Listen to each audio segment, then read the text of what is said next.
Namaskar and welcome to StudyIQ. I am your friend Rahul Sai. The agenda of today's discussion is connected to international relations, where we are going to discuss about IMEEC, that is India, Middle East, Europe Economic Corridor. This discussion is also about the ongoing Israel-Gaza conflict. I'm quite sure that all of you are following our coverage on the Israel-Hamas war on the main channel, that is the Hindi channel, as well as the English channel. Now the question is, sir, why are we discussing about this economic corridor now, and how is it connected with the ongoing conflict? We are discussing this because recently United States of America's President Joe Biden has given a big statement.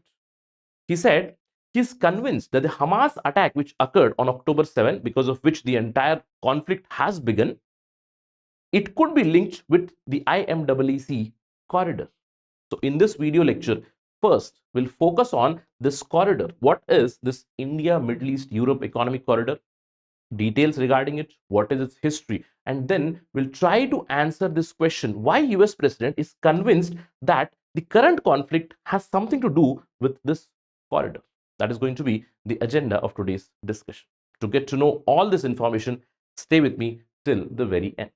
All right, let's begin. But before that, a notice to all the UPSC civil services aspirants. StudyIQ's P2I program, it has begun on 23rd October, but the batch 2 is closing out on 31st October. So you still have time till 31st October. I hope that many of you have enrolled and you have taken benefit of the Dussehra offer. All right. But if you have not done it, you still have time till 31st October, till the end of this month. Please enroll, because this is the most comprehensive program for UPSC civil services preparation. There are multiple formats available because the teaching as well as the content will be delivered in English or Hindi or English, a bilingual format, whichever you're comfortable, you can choose. Along with it, you can also go for the validity of your choice. Just visit studyiq.com. You'll get all the details. Enroll. I'll see you in the class. All right. Right. Let's talk about the news. That is IMEEC corridor. As I told you, US President Joe Biden says he's convinced that the Hamas attack which occurred in Israel, it has something to do with IMEEC corridor. Now, what is this India, Middle East, Europe economic corridor? You must have heard it as IMEC as well, but I would say this makes better sense because Europe has also been included. Europe is also there because we are connecting Asia with Europe. Now, you already know, when was this announced? This was announced on the sidelines of the G20 summit that took place in India, in New Delhi, in September, right? So in September 2023, a formal announcement came regarding the IMEEC.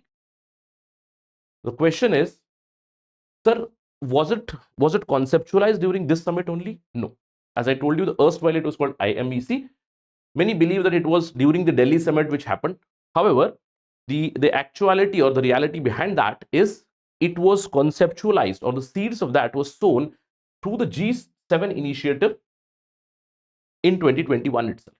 In fact, this entire India, Middle East, Europe economic corridor, it comes under a global partnership. It is called as PGII, Partnership for Global Infrastructure and Investment. Now, this PGII, I would say it is mostly spearheaded by United States of America and the other Western countries to create global infrastructure to challenge the Belt and Road Initiative of China to a large extent. So PGII, it was announced in 2021 itself. It was launched formally in 2022. And now under the PGII, IMEEC has been announced. In fact, this Partnership for Global Infrastructure and Investment, it's more broader because it includes the India, Middle East, Europe economic corridor. Along with it, it has been aligned with the other ideas of EU Global Gateway Strategy. It has been aligned with Build Back Better, right, B3W, and the Blue Dot Network as well. That's the history of the corridor which was announced. As I told you, the announcement came.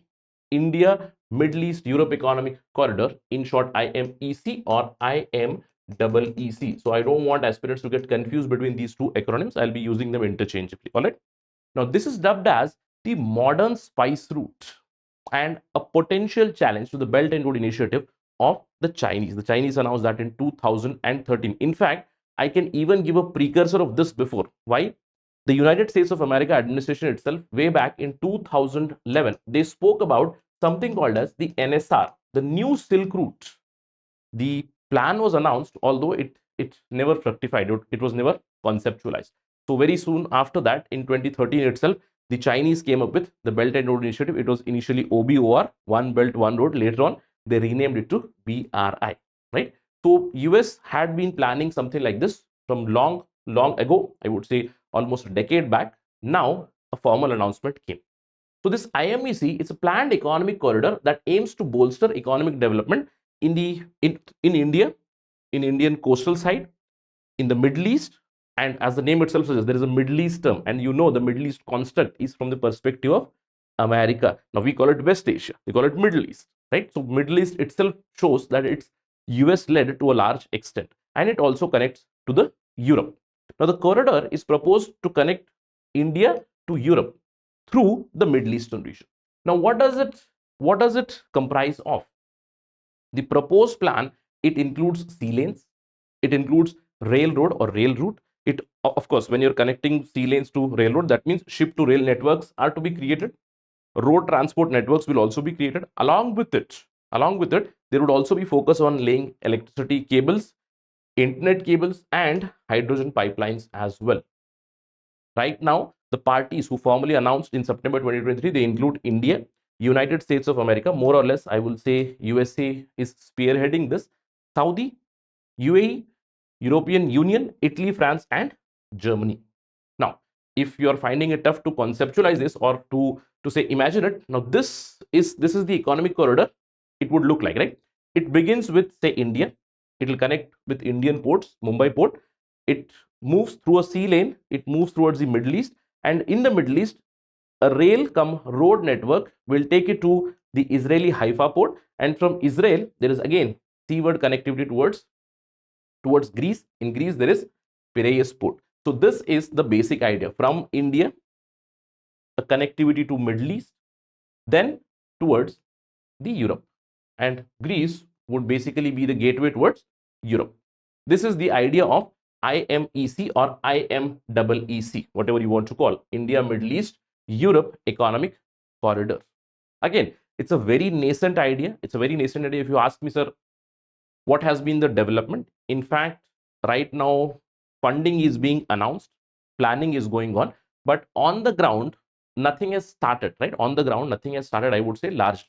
Whatever the country-wise infrastructure is there, they would be used or they would be revamped, but it is still in very nascent stages. Now you have a question, sir, what would be the benefit of this? Of course, benefits will be many, especially for India. You already know India has also supported it a lot, right? Why? Because you do understand India has one major irritant, that is Pakistan, and because of Pakistan, there is no land connectivity towards the Central Asia or towards West Asia. Now, because of the obstructionist policies of Pakistan, India is very open to this, because now we'll be directly reaching towards the Middle East easily. For India, there will be benefit. For other countries as well, there would be benefit, because financing would be coming, long-term financing would be coming, infrastructure would develop. In fact, better relations can be thought of among these countries. And do understand, this corridor includes India, countries from the Middle East, and then it will connect to Europe. Now, I want to highlight something. Some countries which are missing, of course, you do know China would be missing. There is no involvement of Russia. You do understand Russia-Ukraine conflict is still going on. So China is not there. Russia is not there. And I also want to highlight that Turkey is also not there. Okay. Why I'm talking about this? Because Turkey is also one of the important players in West Asia. Apart from that, of course, Iran is also not there. Why? Because we need to understand the geopolitics connected with this. Now, if you ask me, sir, okay, everything looks fine on paper, the plan looks fine, but what could be the potential challenges in implementing this IMEC project? The first and the foremost thing would be, of course, planning, proposal, etc. And where would the money come from? Where would the funding come from? And since the investment is coming from Western countries, so Western banks, probably from World Bank, some funding from other banks may be expected. In fact, in recent times, India has also announced that they would be investing more than 20,000 crores for this project. One of the first funding has come from India only. Other countries are also looking for more and more financing. So financing would be one challenge for the IMEC. Apart from that, if you look at the plan itself, there is complex logistics and connectivity which is involved. Why? Because it's multimodal. You'll see that there are multiple modes of transport. Here it's a sea lane. From sea lane, as I told you, ship to railway network, ship to railway transition has to be built, and from here to rail, road, etc. will reach till the Mediterranean Sea. Now the question is, do these countries have this infrastructure? If we look at the rail connectivity, mostly from UAE and Saudi, the rail network is needed. Later on, Jordan, Israel, etc. are needed. So these countries, they do not have adequate rail infrastructure. So complex logistics plus inadequate infrastructure are current challenges. Financing is a big issue. Now, apart from all these things, there are a lot of issues which we can expect because of the complex geopolitics which is involved in the Middle East.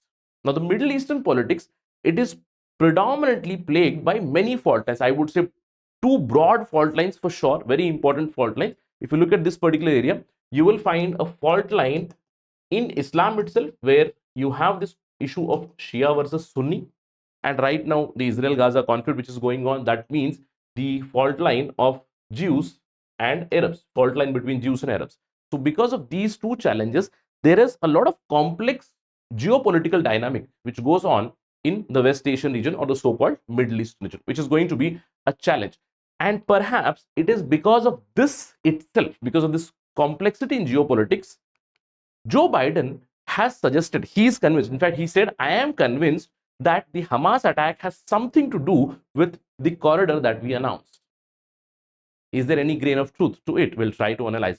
But please remember, the statement which the POTUS gave, that is the President of the United States of America gave, it's not the line, or it's not a statement from the administration. In fact, it was, I would say, more of a personal statement from President Joe Biden. He was addressing a press conference along with the Australian counterpart, Prime Minister Anthony Albanese, where he said that based on his own analysis and based on his own instinct, he's saying this. And he said, I do not have any proof. He said, I do not have any proof. Let me quote him verbatim. I am convinced one of the reasons Hamas attacked when they did, and I have no proof of this, just my instinct tells me, is because of progress we are making towards regional integration of Israel and regional integration overall. Now, when we try to dissect this particular statement, of course, based on instinct, when you try to dissect this, you do understand the roots of this particular issue or this particular statement. I can say they come from the Abraham Accords. Now, you do understand in 2020, under the Donald Trump regime or Donald Trump administration, Abraham Accords were brokered between Arab countries and Israel.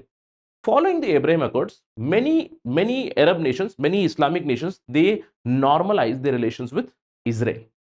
UAE normalized, many other countries, Qatar normalized, etc. So we do know about those. And very recently, we see that there was some sort of development which was taking place between Israel and Saudi Arab as well. There was a proposed meeting which was going to happen between BB, that is Benjamin Netanyahu, and the counterparts from Saudi Arab, but that has now halted basically. Apart from that, I can give you many examples where US has led under Donald Trump Abraham Accords, later on normalization of relations between many other countries. I can give you example of I2U2, right? India, Israel, US, UAE. I can give you this platform as well. So because of all these things, there was a movement, or there was, I would say, a trend towards many Arab countries normalizing their relations with Israel. And what Joe Biden suggests is, to thwart this particular development or the regional integration which was taking place, Arabs normalizing their relations with Israel, to thwart this, the attack took place, and the reaction by Israel has been quite strong. You do know that continuous ground response is also going on as of now. So this breaks the progress that was made in the last 4 to 5 years by United States of America to normalize the relations, and that is what he meant. Apart from this, when we look at the geopolitical development here, when the in fact many experts have already dubbed that the India Middle East Europe economic corridor is already dead because of the attack by Hamas, and when Israel declared war on Hamas, that is the attacks on Gaza. So it is dead. Many have declared this. Now, when we talk about this, when we talk about IMEEC, when it was announced, there was a lot of issue from the Western Asian region itself. Why? One of the prime countries was not involved there, and Turkey had expressed its displeasure there itself. Turkey had announced, Turkish President Recep Tayyip Erdogan had suggested that after the G20 meet, he suggested that there can be no corridor without Turkey. If you are trying to connect Asia to Europe, there can be no corridor without Turkey. In fact, that time itself, Turkey had floated another idea. Now, this is the proposed IMEC, where it starts from India and it moves towards the Middle East. From UAE and Saudi, it moves towards Jordan, Israel, and then towards Europe. This is the original IMEC route. Now, as an alternative to this, Recep Tayyip Erdogan had already announced that there would be another corridor passing through Iraq and Turkey towards Europe. Now, with the conflict going on and the progress that was made, especially with respect to Israel and normalization of Israel's relations with Arab countries, this route is now in jeopardy. And that is why many experts do suggest that it's already dead. It's effectively dead because the progress had not taken place at all. That means it was still in the nascent stages. And now, even before beginning of the project, it's probably dead. And a better alternative would be this, right?